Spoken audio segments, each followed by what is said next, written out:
é difícil encontrar autores que trabalhem tão bem metáforas quanto Machado de Assis. A consequência de sua alta literatura gerou uma infeliz obrigatoriedade curricular para com seus livros nas escolas do Brasil, o que afastou muitos de sua obra. Mas se ele é um autor tão bom, por que muitas pessoas deixam de lê-lo? E qual seria o motivo desse afastamento?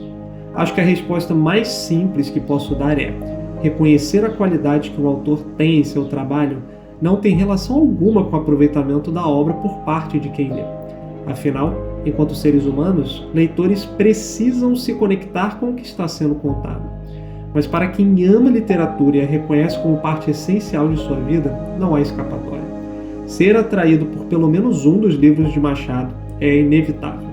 E não é incomum que a primeira impressão de quem começa a ler uma obra do autor é a dificuldade em assimilar os elementos da prosa, visto que, como autor clássico, Machado de Assis não poupa em erudição. A beleza da erudição, contudo, não está na apropriação de palavras complexas e situações elucubradas, mas sim no efeito arrebatador que elas causam ao leitor. Sabe aquele trecho que te deixa tão absorto em pensamentos que é difícil não refletir sobre determinado tema? Eu sempre acreditei que autores bons fazem os leitores pensar, e autores geniais fazem com que o leitor nem perceba que está refletindo sobre um determinado assunto. Tamanha nuance daquilo que se propõe enquanto tópico de reflexão. Memórias Póstumas de Brás Cubas é não somente uma das grandes obras da literatura mundial, mas seu propósito tem muito a ver com esse tipo de construção. O livro é interessante não por conta de seu conflito. Na verdade, o livro não tem conflito concreto, visto que seu narrador é simplesmente um morto a narrar o quão patética for a sua vida. Mas é na ausência de conflito que até o mais singelo dos símbolos ganha força, e o que é aparentemente insignificante é dotado do mais profundo significado. O papel da metáfora em um texto pode ter diversos efeitos e objetivos, mas o principal é um choque anestesiante de significados. As palavras mormente organizam esse efeito causal, e a consequência dele na narrativa abre um leque de possibilidades, seja para a ficção, seja para o leitor que a consome. Como escritor, eu simplesmente adoro ler quem sabe fazer literatura de qualidade, e mais ainda gosto de analisá-los. O capítulo 31 de Memórias Póstumas de Brás Cubas tem como título A Borboleta Preta. O mais interessante do capítulo é que ele surge num momento de aparente inércia narrativa, um capítulo que soa estranhamente desconectado da narrativa, mas é lógico que não está, não é mesmo? Vejamos como o capítulo começa. No dia seguinte, como eu tivesse a preparar-me para descer, entrou no meu quarto uma borboleta, tão negra como a outra, e muito maior do que ela. Lembrou-me o caso da véspera, e ri-me.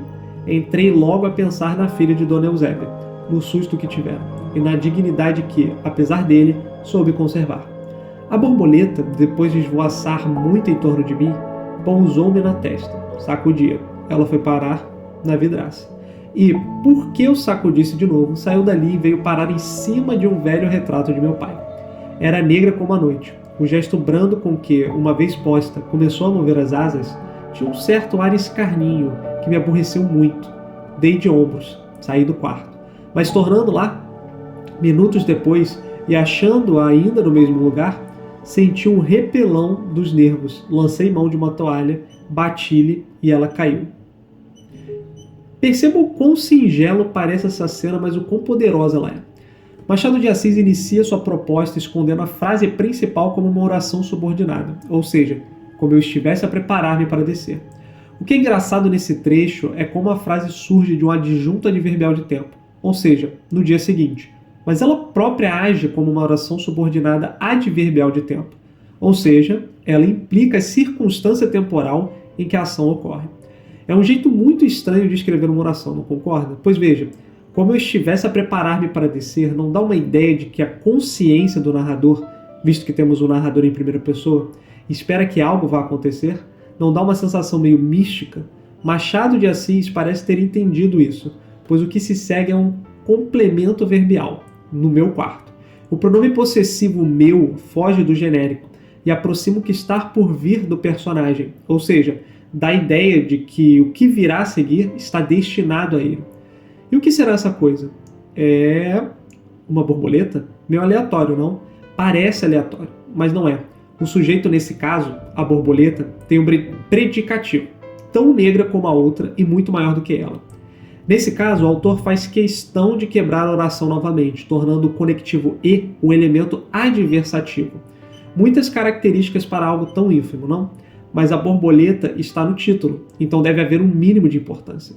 O sentido metafórico da borboleta é que ela é comumente um símbolo espiritual, que pressagia a morte ou atua como uma espécie de mensageiro. Uma borboleta negra não é uma borboleta qualquer, visto que a cor aqui também possui e representa o luto. Pelo quê? Bom, as orações que se seguem dão a entender que a borboleta remeteu Brás Cubas a uma lembrança, uma memória. É muito sutil, mas a genialidade é que esse capítulo atua como um microcosmos que reforça o tom da narrativa. A borboleta é quase que uma invasora e não tarda para que seu voo tome curso para o próprio personagem. Tantos lugares para pousar, e a bendita da borboleta pousa-lhe logo à testa. O que isso representa? Aqui, de fato, eu posso estar superinterpretando o texto, ou seja, interpretando em demasia, mas acho específico demais para ser uma mera coincidência. É estranho que justamente a memória parece ter atraído a borboleta ao pousar-lhe a testa. E como a ideia de ter um elemento próximo de sua mente, ou seja, inerente e tão natural, é um tanto quanto contraditório e ao mesmo inusitado que isso lhe causa desconforto. Depois de espantá-la com a toalha, lá vai a borboleta para a vidraça. Naturalmente, a tentativa frustrada de se afastar de algo inafastável, pois nesse sentido até mesmo a morte parece um elemento inocente. Mas a toalha de Brás Cubas não perdoa a borboletinha, e lá vai ela para o retrato de seu pai. Aqui o autor intercala 2 períodos longos com a seguinte oração: era negra como a noite. Perceba que ele já nos forneceu uma característica bastante clara da borboleta anteriormente, mas parece reforçar com uma oração um tanto quanto fraca esse elemento novamente. No entanto, aqui a cor da borboleta começa a ganhar outro sentido para o protagonista, que antes viu o negro como um aspecto raro da borboleta, e agora identifica nesse aspecto raro algo além de um mero pouso. Brás Cubas toma posse da consciência sobre o que aquela borboleta pode representar, visto que o que se segue é um gesto brando com que, uma vez posta, começou a mover as asas. Tinha um certo ar escarninho, que me aborreceu muito. Ou seja, para ele, a borboleta está simplesmente zoando com a sua cara. Nesse momento, o que a maior parte das pessoas fazem quando encaram um símbolo inerente da imortalidade, ou quer dizer, da mortalidade. Ignoram-no. E foi isso que ele fez. Mas a beleza do momento é que Brás Cubas volta ao quarto depois de algum tempo e a desgraçada ainda está lá. Isso já é demais para ele. É simplesmente ultrajante. E ele tenta se livrar desse símbolo, mesmo que a desculpa do seu consciente seja no aspecto repulsivo da borboleta. Vejamos o que se segue. Não caiu morta. Ainda torcia o corpo e movia as farpinhas da cabeça. Apiedei-me, tomei-a na palma da mão e fui depô-la no peitoril da janela. Era tarde. A infeliz expirou dentro de alguns segundos. Fiquei um pouco aborrecido, incomodado. A primeira oração já tem um impacto um tanto quanto suficiente, visto que implica que Brás não a conseguiria matar. Que tipo de pessoa desce a toalha numa borboleta e não consegue matá-la de primeira? Isso já denota a mediocridade do personagem, mas o que se segue após o ponto e vírgula é melancólico, pois denota a dor daquele ser vivo. Ou seja, o reconhecimento do sofrimento. Mas é uma borboleta, ora, e não tem consciência. Apesar disso demonstrar ainda mais mediocridade, não é esse o ponto, visto que o que nos torna humanos é a capacidade de tomar o sofrimento dos outros para nós, mesmo que esse sofrimento seja projetado de modo que quem sofre nem ao menos saiba disso. Apiedando-se dela, Brás Cubas torna a colocá-la à janela e observa morrer. O aborrecimento representa agora um sintoma e Machado de Assis não perde tempo em brincar com esse símbolo. Também, por que diabo não era ela azul? Disse eu comigo. E esta reflexão, uma das mais profundas que se tem feito desde a invenção das borboletas, me consolou do malefício e me reconciliou comigo mesmo.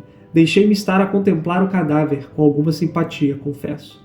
Imaginei que ela saíra do mato, almoçada e feliz. A manhã era linda. Veio por ali fora, modesta e negra, esparecendo as suas borboletices sob a vasta cúpula de um céu azul, que é sempre azul para todas as asas. Passa pela minha janela, entra e dá comigo. Suponho que nunca teria visto um homem. Não sabia, portanto, o que era um homem. Descreveu infinitas voltas em torno do meu corpo e viu que me movia, que tinha olhos, braços, pernas, um ar divino, uma estatura colossal. Então disse consigo: este é provavelmente o inventor das borboletas. A ideia subjugou-a, aterrou-a, mas o medo, que é também sugestivo, insinuou-lhe que o melhor modo de agradar ao seu criador era beijá-lo na testa, e beijou-me na testa. Quando, enxotada por mim, foi pousar na vidraça, viu dali o retrato de meu pai, e não é impossível que descobrisse-me a verdade, a saber que estava ali o pai do inventor das borboletas, e voou a pedir-lhe misericórdia. É engraçado que essa reflexão comece justamente na forma do discurso direto. E o que ela implica? Se fosse uma borboleta azul, o símbolo que ela representaria já seria diferente para ele, e não mais mortal. O autor brinca com a perspectiva do personagem, pois aqui existe uma clara ironia trabalhada quando o período é interrompido, dizendo-nos que aquela era uma das reflexões mais profundas desde a invenção das borboletas. Ou seja, foi essa suposta reflexão que evita que o aborrecimento perdure e que faz com que o personagem aceite fazer as pazes consigo mesmo. Perceba como Brás Cubas subverte as expectativas quando torna a transformar o símbolo da borboleta por completo. E agora ela se torna um palco pelo qual o narratário inventa uma história em que a borboleta e o humano são praticamente sinônimos. O trecho que mais chama a atenção, pelo menos para mim, é o fato de que Brás Cubas salienta a cor do céu como sendo azul. Ou seja, ele reforça o fato de que assim o é para todos. Isso demonstra duas coisas claras do ponto de vista metafórico. A cor vista como rara somente é rara por sua relação com o indivíduo e representa uma prova clara do relativismo social e preconceito da sociedade aristocrática a qual Brás Cubas faz parte. A segunda, e ainda mais interessante ao meu ver, é o fato de que o céu ser azul para todos representa a insignificância do universo para as coisas da vida, pois independentemente do que aconteça, a nossa percepção do universo sobre ele próprio pouco muda a percepção dele sobre nós. O que é mais engraçado é que Brás Cubas transforma até mesmo a borboleta em um símbolo para alimentar seu ego medíocre, quando denota o fato de que a borboleta provavelmente nunca havia visto um humano antes e, além disso, ao ver Brás Cubas, enxergou nele a figura de um deus. O sofrimento que ele causa a ela é novamente ignorado, pois, ao enxutá-la, a borboleta olha para o retrato do pai de Brás Cubas e acha que ele sim é o criador das borboletas. Vamos ver como tudo termina? O trecho final do capítulo segue. Pois um golpe de toalha rematou a aventura. Não lhe valeu a imensidade azul, nem a alegria das flores, nem a pompa das folhas verdes, contra uma toalha de rosto 2 palmos de linho cru.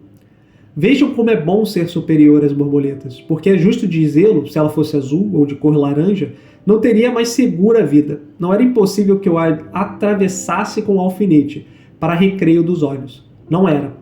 Esta última ideia restituiu-me a consolação. Uni o dedo grande ao polegar, despedi um piparote e o cadáver caiu no jardim. Era tempo, aí vinham já as próvidas formigas. Não, volta à primeira ideia. Creio que para ela era melhor ter nascido azul. A conclusão do capítulo é metafórica, pois há uma clara metalinguagem a ser trabalhada aqui. Brás Cubas não entende que a imensidão do universo, ou seja, a imensidão azul, pouco tem a ver com a existência da borboleta, também demonstrando para nós, leitores, sua própria mediocridade. Ainda mais medíocre é o fato de que ele mesmo se gaba de ter sido a causa da morte dela e se vê pelo simples fato de poder fazê-lo, como ele é superior às borboletas.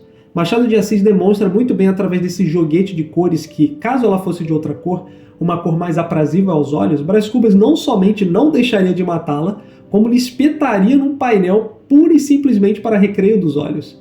Assim sendo, ele dá um peteleco na borboleta e a deixa para as formigas. A beleza do capítulo surge no fato de que o narrador, agora, ao vê-la sobre a terra, prestes a ser carcomida por formigas, vê-se ele próprio na mesma situação e percebe ele próprio sua mediocridade, como ele e ela, quando mortos, não são tão diferentes.